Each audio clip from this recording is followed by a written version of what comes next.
O Catecismo em um ano.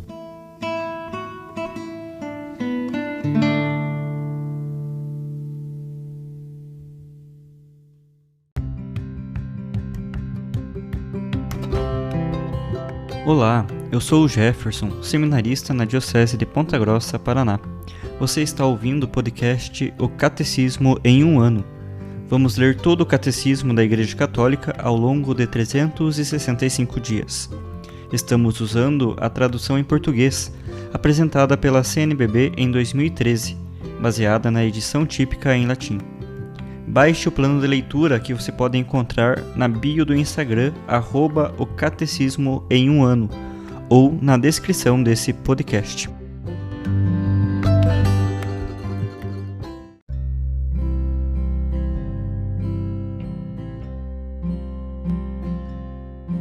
Dia 132 do nosso podcast O Catecismo em um ano. Estamos lendo o Catecismo sobre a profissão de fé, sua primeira parte, em sua segunda seção, os símbolos da fé. E hoje nós leremos dos números 1030 ao 1037.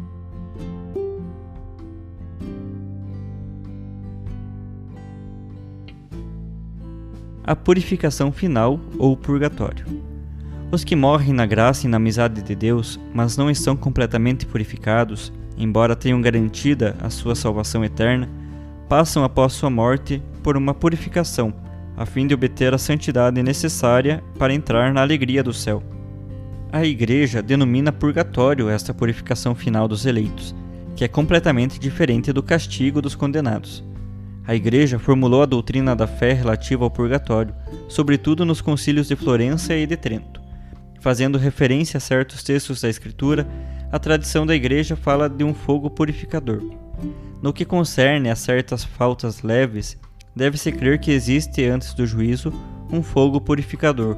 De fato, aquele que é a verdade afirma: a blasfêmia contra o Espírito Santo não será perdoada, nem neste mundo, nem no mundo que há de vir. Desta afirmação, podemos deduzir que certas faltas podem ser perdoadas no século presente, ao passo que outras no século futuro. Este ensinamento apoia-se também na prática da oração pelos defuntos, da qual já a Sagrada Escritura fala: eis porque mandou fazer o sacrifício expiatório pelos falecidos, a fim de que fossem absolvidos de seu pecado. Desde os primeiros tempos, a Igreja honrou a memória dos defuntos e ofereceu sufrágios em seu favor, em especial o sacrifício eucarístico, a fim de que, purificados, eles possam chegar à visão beatífica de Deus. A Igreja recomenda também as esmolas, as indulgências e as obras de penitência em favor dos defuntos. Levemos a eles socorro e celebremos sua memória. Se os filhos de Jó foram purificados pelo sacrifício de seu pai, por que deveríamos duvidar de que nossas oferendas em favor dos mortos lhes levem alguma consolação? Não hesitemos em socorrer os que partiram e em oferecer nossas orações por eles. O inferno. Não podemos estar unidos a Deus se não fizermos livremente a opção de amá-lo. Não podemos, porém, amar a Deus se pecamos gravemente contra Ele, contra nosso próximo ou contra nós mesmos. Quem não ama permanece na morte. Todo aquele que odeia seu irmão é um homicida, e sabeis que nenhum homicida tem a vida eterna permanecendo nele. Nosso Senhor nos adverte de que seremos separados dele se deixarmos de ir ao encontro das necessidades graves dos pobres e dos pequenos, que são seus irmãos. Morrer em pecado mortal, sem ter se arrependido dele, e sem acolher o amor misericordioso de Deus, significa ficar separado do Todo-Poderoso para sempre, por nossa própria opção livre. A esse estado de autoexclusão definitiva da comunhão com Deus e com os bem-aventurados, se designa com a palavra inferno.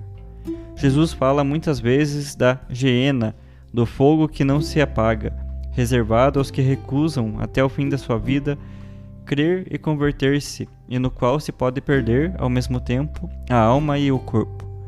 Jesus anuncia em termos graves que enviará seus anjos e eles retirarão do seu reino toda a causa do pecado e os que praticam o mal. Depois serão jogados na fornalha de fogo, e que pronunciará a condenação: afastai-vos de mim, malditos, ide para o fogo eterno. O ensinamento da Igreja afirma a existência e a eternidade do inferno.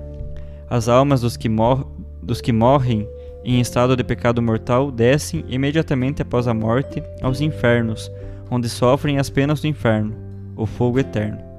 A pena principal do inferno consiste na separação eterna de Deus, o único em que o homem pode ter a vida e a felicidade para as quais foi criado e às quais aspira. As afirmações da Sagrada Escritura e os ensinamentos da Igreja acerca do inferno são um chamado à responsabilidade, com o qual o homem deve usar sua liberdade, em vista de seu destino eterno. Constituem também um apelo insistente à conversão.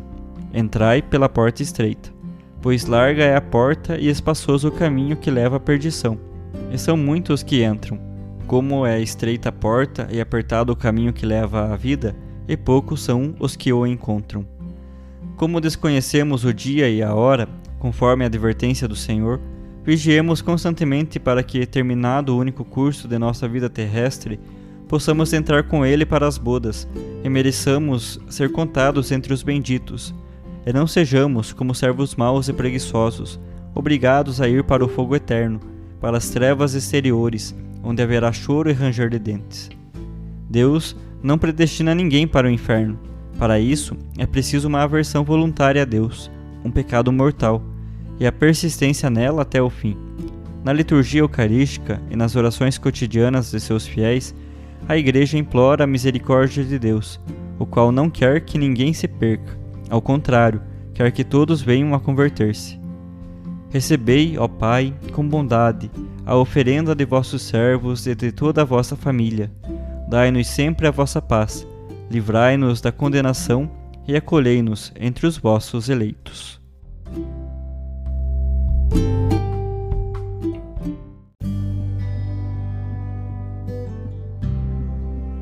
Na nossa catequese de hoje, ouviremos a audiência do Papa São João Paulo II, de 21 de julho de 1999. O céu como plenitude de intimidade com Deus.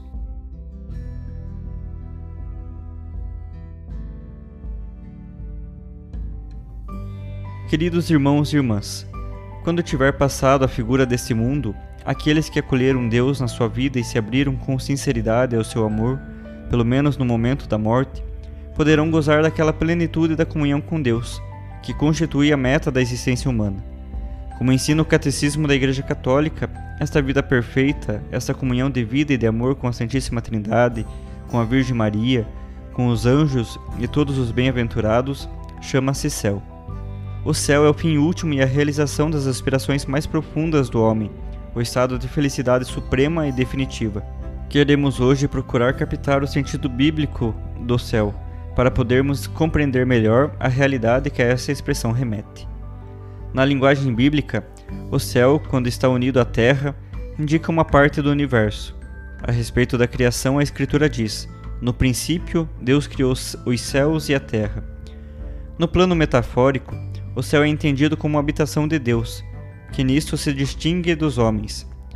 Do alto dos céus ele vê e julga, e desce quando é invocado por nós. Contudo, a metáfora bíblica faz bem entender que Deus nem se identifica com o céu, nem pode estar encerrado no céu. E isto é verdadeiro, apesar de, em algumas passagens de primeiro livro dos Macabeus, o céu ser simplesmente um nome de Deus. A representação do céu, como habitação transcendente do Deus vivo, acrescenta-se a de um lugar ao qual também os crentes podem chegar por graça, como no Antigo Testamento emerge das vicissitudes de Enoque e de Elias. Assim, o céu torna-se figura da vida em Deus. Neste sentido, Jesus fala de recompensa nos céus e exorta a acumular tesouros no céu. O Novo Testamento aprofunda a ideia do céu também em relação ao mistério de Cristo, para indicar que o sacrifício do Redentor adquire um valor perfeito e definitivo. A carta aos Hebreus afirma que Jesus atravessou os céus e não entrou num santuário feito por mão de homem, figura do verdadeiro, mas no próprio céu. Os crentes, depois, enquanto são amados de modo especial por parte do Pai, ressuscitam com Cristo e tornam-se cidadãos do céu. Vale a pena escutar quanto o apóstolo Paulo nos comunica a respeito disso, num texto de grande intensidade. Deus, que é rico em misericórdia, pelo grande amor com que nos amou, estando nós mortos pelos nossos delitos, deu-nos a vida juntamente com Cristo. É pela graça que fostes salvos. Com Ele nos ressuscitou e nos fez sentar lá nos céus em Cristo Jesus, para mostrar aos séculos futuros a extraordinária riqueza da sua graça, pela bondade que teve para conosco em Cristo Jesus. A paternidade de Deus rico em misericórdia é experimentada pelas criaturas através do amor do Filho de Deus crucificado e ressuscitado, o qual, como Senhor, está sentado nos céus à direita do Pai. A participação na completa intimidade com o Pai, depois do percurso da nossa vida terrena, passa, portanto, através da inserção do mistério pascal de Cristo. São Paulo ressalta com viva imagem espacial esse nosso caminhar rumo a Cristo nos céus no fim dos tempos. Depois nós, os vivos que ficamos, seremos arrebatados juntamente com Ele sobre nuvens. Iremos ao encontro do Senhor nos ares, e assim estaremos para sempre com o Senhor. Consolai-vos, portanto, uns aos outros com estas palavras. No contexto da revelação, sabemos que o céu, ou a bem-aventurança na qual nos encontraremos, não é uma ideia abstrata, nem sequer um lugar físico entre as nuvens, mas uma relação viva e pessoal com a Santíssima Trindade. É o encontro com o Pai que se realiza em Cristo ressuscitado, graças à comunhão do Espírito Santo. Deve-se manter perenamente uma certa sobriedade ao descrever essas realidades últimas, dado que a sua representação permanece sempre inadequada. Hoje, a linguagem personalista consegue dizer de maneira menos imprópria a situação de felicidade e de paz em que nos estabelecerá a comunhão definitiva com Deus. O Catecismo da Igreja Católica sintetiza o ensinamento eclesial acerca desta verdade, afirmando que pela sua morte e ressurreição, Jesus Cristo nos abriu o céu. A vida dos bem-aventurados consiste na posse em plenitude dos frutos da redenção operada por Cristo, que associa a sua glorificação celeste àqueles que nele acreditaram e permaneceram fiéis à sua vontade. O céu é a comunidade bem-aventurada de todos os que estão perfeitamente incorporados nele. Esta situação final pode, entretanto, ser antecipada de algum modo hoje, quer na vida sacramental, cujo centro é a Eucaristia, quer no dom de si mediante a caridade fraterna. Se soubermos gozar de maneira ordenada dos bens que o Senhor nos concede cada dia, já experimentaremos aquela alegria e paz de que um dia veremos de fruir plenamente. Sabemos que nesta fase terrena tudo está sob o sinal do limite. Contudo, o pensamento das realidades últimas ajuda-nos a viver bem as realidades penúltimas. Estamos conscientes de que enquanto caminhamos neste mundo, somos chamados a buscar as coisas lá do alto, onde Cristo está sentado à direita de Deus, para estarmos com Ele na realização escatológica, quando no Espírito Ele reconciliar totalmente com o Pai todas as coisas, tanto as da terra como as do céu.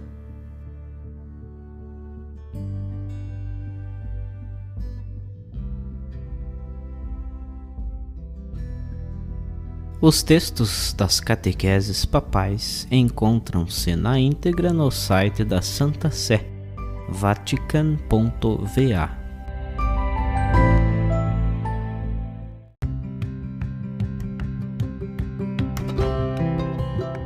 Você acaba de ouvir mais um episódio do podcast O Catecismo em um Ano. Continue nesse bom propósito de aprofundar o conhecimento e a vivência da fé católica e procure participar da sua comunidade. Rezemos por todos que estão fazendo esse caminho de leitura do Catecismo. Até amanhã!